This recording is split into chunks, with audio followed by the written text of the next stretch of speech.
Pasando sagedi goda Komplo kwa aura Taka tuta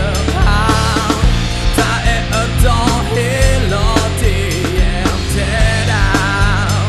Natural Ye te pokle basa Ye na me de basa Tobo ye dukana Taka tuna sineya Ye na me de basa Ye te pokle basa Ye ta alone on na Te leke ba ye ba Ye ena Ye ena Ye ena With us unaneya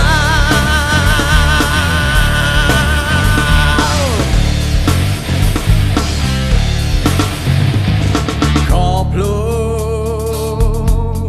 Ye ta ena Ye mobile Terkena ye lembab Teda Tak dekat Tobu Nendu sula ye Pasando sagedi goda Komplo kwa aura Taka tuta Ta e adon hiloti Em teda Natural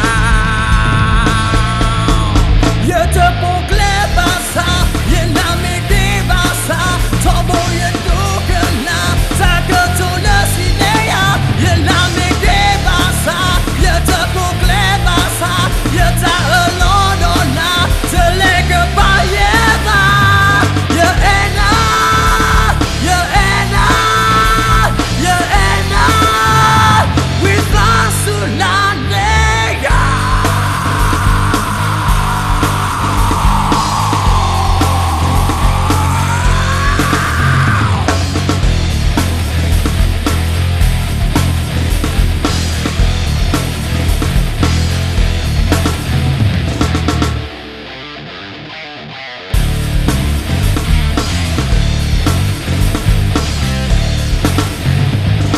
Ta em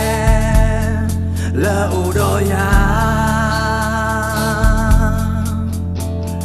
Kela Hilo Yesuna Teda Yeta ena Sinya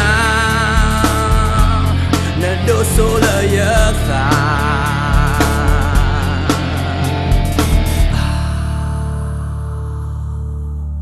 Yeta po